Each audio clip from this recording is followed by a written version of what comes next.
Hello everyone, इस video में हम देखेंगे एसटीपी की activated slash process SP technology के बारे में। एक्टिवेटेड स्लैश टेक्नोलॉजी क्या है, इसमें कितने स्टेप हैं और किस स्टेप में क्या क्या प्रोसेस होता है, इसको हम डिटेल में समझेंगे। वीडियो के साथ एंड तक बने रहिए। तो सबसे पहले हम देखते हैं the term activated. Activated term जो है एक्टिवेटेड स्लैश प्रोसेस में, एक्टिवेटेड टर्म कहाँ से आया है?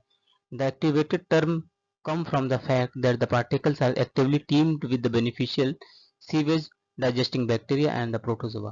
बैक्टीरिया एंड प्रोटोजोआ मीन्स जो भी माइक्रो ऑर्गेनिज्म है, बेनिफिशियल माइक्रो ऑर्गेनिज्म है, उनको ऑक्सीजन प्रोवाइड करके एक्टिवेट किया जाता है। तो यही से ये टर्म आया है एक्टिवेटेड। अब हम देखते हैं इसमें प्रोसेस होता है एरिएशन। जो पानी है पहले एरिएशन टैंक में जाता है, रॉ वाटर से एरिएशन टैंक में जाता है। तो एरिएशन टैंक में प्रोसेस क्या होता है आप देख सकते हैं। एयर और oxygen is continuously blown into the raw water होता है, इसमें एयर और ऑक्सीजन कंटिन्यूसली ब्लोअर चलते रहता है इसमें एरिएशन के लिए। In sewage to mix with the suspension of micro organism activated cells. क्या होता है फिर जो हमारा सीवेज है वो मिक्स होते रहता है और ऑक्सीजन मिलते ही जो भी माइक्रोब्स हैं, ऑर्गेनिज्म है, माइक्रो ऑर्गेनिज्म है, वो ऑर्गेनिक मैटर को डिकम्पोज करते रहते हैं। उसके बाद क्या होता है बायोलॉजिकल डाइजेशन। बायोलॉजिकल डाइजेशन क्या होता है? एरिएशन टैंक में ही होता है। Bacteria and other microbes feed on the dissolved and suspended organic pollutant converting into the stable substance and new biomass। तो उसमें क्या होता है बैक्टीरिया जो माइक्रोब्स होते हैं ऑर्गेनिक मैटर को डिजोल्व करके उसको डाइजेस्ट करके स्टेबल सब्सटेंस में कन्वर्ट कर देते हैं और न्यू बायोमास बना देते हैं जो कि स्टेबल होता है। फिर उसके बाद पानी जाता है सेकेंडरी क्लैरिफायर में। यहाँ से सेकेंडरी क्लैरिफायर में पानी जाता है। सेकेंडरी क्लैरिफायर में जाने के बाद मिक्सचर जो होता है flow into the settling tank. तो सेटलिंग टैंक में वो जाता है फ्लो करके और biological sludge settle and bottom by the gravity. तो जो भी स्लज होती है तो यहाँ पे एक लाइनिंग होती है, देख सकते हैं आप यहाँ पे। इसके नीचे सारे स्लज जाते हैं और जो भी ग्रेविटी के थ्रू स्लज बॉटम में आ जाता है। जिनकी ज़्यादा डेंसिटी होती है वो सबसे पहले नीचे आते हैं। फिर इसके बाद sludge recirculation disposal. Sludge recirculation disposal में क्या होता है? Proportion of the settled live bacteria return the activated sludge RAS। फिर उसके बाद हम क्या करते हैं? एक्टिवेट करते हैं। जो भी उसके बाद भी बच जाते हैं रॉ वाटर बचता है जो कि अच्छे से क्लियर नहीं हो पाता है, उसको हम बैक टू एरिएशन टैंक में दोबारा से भेजते हैं। While the excess sludge is the remove for the treatment. Proper digestion नहीं हो पाता है तो उसको दोबारा से हम एक्टिवेट करने के लिए, उसको डाइजेस्ट करने के लिए दोबारा भेजते हैं एरिएशन टैंक में। फिर उसके बाद होता है फिल्टर का।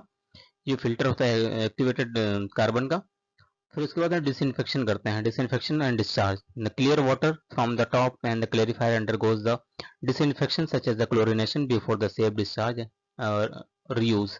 डिस्चार्ज करने से पहले क्लोरिनेशन करते हैं। फिर उसके बाद हम स्टेप की बात करें, इसमें मेनली 6 स्टेप होते हैं। तो पहला स्टेप जो होता है प्रीलिमिनरी ट्रीटमेंट होता है, इसमें स्क्रीनिंग और ग्रिड रिमूवल होता है। स्क्रीनिंग ग्रिड रिमूवल में क्या होता है? जो बड़े पार्टिकल्स होते हैं, raw sewage passes through the screen trap large floating debris like the plastic racks and papers.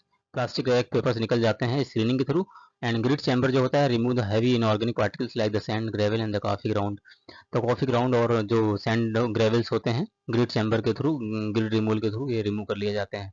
उसके बाद स्टेप 2 है इक्वलाइजेशन वेस्ट वाटर। फिर क्या कहता है?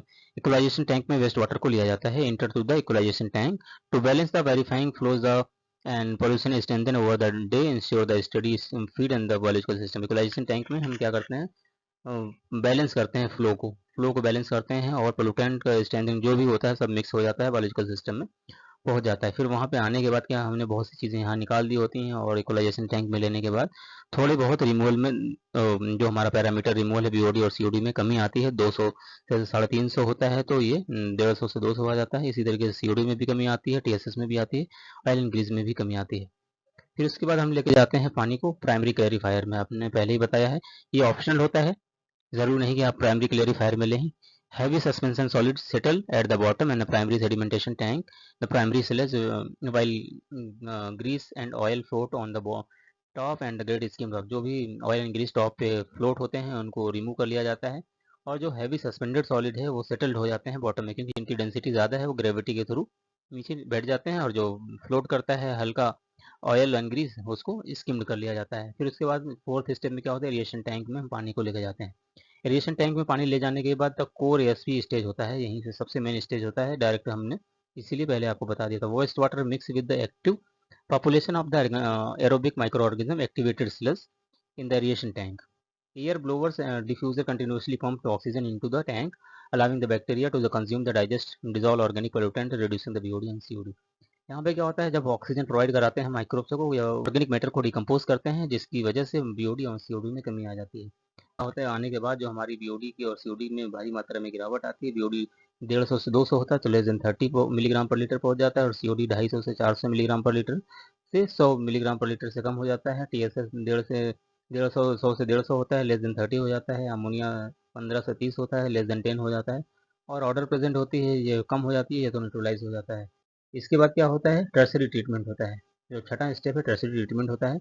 इसमें फिल्ट्रेशन एंड डिसइंफेक्शन होता है। Clarifier water pass through the pressure sand filter PSF and activated carbon filter. 2 filter लगे होते हैं to remove the remaining the fine suspended solid and colour odour. जो भी कलर ऑर्डर होता है और जो फाइन पार्टिकल सस्पेंड होते हैं वाटर में, उनको रिमूव करने के लिए ये प्रोसेस होता है टर्सरी ट्रीटमेंट। और ये SP में ही होता है। The filter where the filter water is finally disinfected using the chlorine dosing, ultraviolet radiation or ozonation before the safe discharge and the gardening and flushing। जब क्लोरिनेशन करने के बाद, ट्रीटमेंट देने के बाद टर्सरी ट्रीटमेंट में, तो फिर इनलेट में जो हमारा 30 मिलीग्राम पर लीटर है वो 10 मिलीग्राम पर लीटर हो जाता है। 10 मिलीग्राम पर लीटर COD है वो 30 हो जाता है, 30 से भी कम हो जाता है। TSS 30 से 5 मिलीग्राम पर लीटर हो जाता है। पैथोजन प्रेजेंट होते हैं लेकिन इसमें 99.99 रिमूव हो जाते हैं। कलर ऑर्डर रहता है इसमें, लेकिन अगर आफ्टर द क्लोरिनेशन ख़त्म हो जाता है। अगर हम अल्ट्रा फिल्ट्रेशन यूज़ करें तो फिर ये हम और बेहतर तरीके से जा सकते हैं। कहीं कहीं पे जहाँ पे यूज़ होता है अल्ट्रा फिल्ट्रेशन यूज़ होता है, लेकिन ये ऑप्शनल है। अगर हम अल्ट्रा फिल्ट्रेशन यूज़ करते हैं तो हम इसको 5 मिलीग्राम पर लीटर से BOD ला सकते हैं, TSS को 1 मिलीग्राम पर लीटर से, टर्बिडिटी 1 NTU और पैथोजन को 99.99 तक। वाटर क्वालिटी रीयूज़ के लिए, गार्डनिंग, फ्लशिंग, कूलिंग के लिए हम यूज़ कर सकते हैं। अगर हम प्रोसेस की बात करें, फ्लो चार्ट की बात करें, जो भी हमारे ASP में टोटल स्टेज हैं उनकी हम बात करें, तो सबसे पहले स्क्रीनिंग चैम्बर। स्क्रीनिंग चैम्बर में हम क्या करते हैं, remove debris, plastic and grit, ये हम यूज़ करते हैं। जो भी बड़े पार्टिकल्स होते हैं सॉलिड, ये फिजिकल ट्रीटमेंट भी बोला जाता है इसको।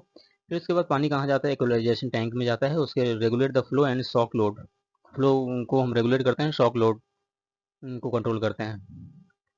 और एरेशन टैंक में वहाँ से जाता है, फिर यहाँ पे ब्लोअर इंजेक्ट करते हैं, ऑक्सीजन मिलता है और बैक्टीरिया ऑक्सीडाइज करते हैं ऑर्गेनिक मैटर को, BOD और COD कम हो जाता है। फिर सेकेंडरी क्लेरिफायर में पानी जाता है। सेकेंडरी क्लेरिफायर में पानी जाने के लिए settled activated sludge and the separate the clean water. यहाँ पे क्लीन वाटर सेपरेट होता है और जो स्लज होता है वो सेटल डाउन होता जाता है और उसको रिमूव कर लिया जाता है। फिर इसके बाद स्लज रिसर्कुलेशन अगर ज़रूरत होती है तो इसको फिर से हम एरिएट करते हैं, return part of the sludge to aeration tank में ले जाके इसको एरिएट करते हैं। उसके बाद हम क्या करते हैं, excess the sludge handling, sludge की हैंडलिंग करते हैं। Spend to the sludge drying bed and filter press. Filter press से क्या करते हैं, स्लज को रिमूव कर देते हैं, डाइंग बेड में लेके सुखवा देते हैं। फिर इसके बाद टर्शरी ट्रीटमेंट होता है, इसमें सैंड फिल्टर, कार्बन फिल्टर, और उसके बाद हम फाइनली ओजोनेशन और क्लोरिनेशन देके इसको हम डिस्चार्ज कर देते हैं। ट्रीटेड वाटर जो टैंक होता है उसको स्टोर करते हैं रीयूज़ करने के लिए, फ्लशिंग, गार्डनिंग एक्सेट्रा के लिए। उसके बाद हमारे पास कंट्रोल पैनल होता है, उसमें जो भी हमारी चीज़ें होती हैं उसको कंट्रोल पैनल के माध्यम से हम कंट्रोल कर सकते हैं। Thank you.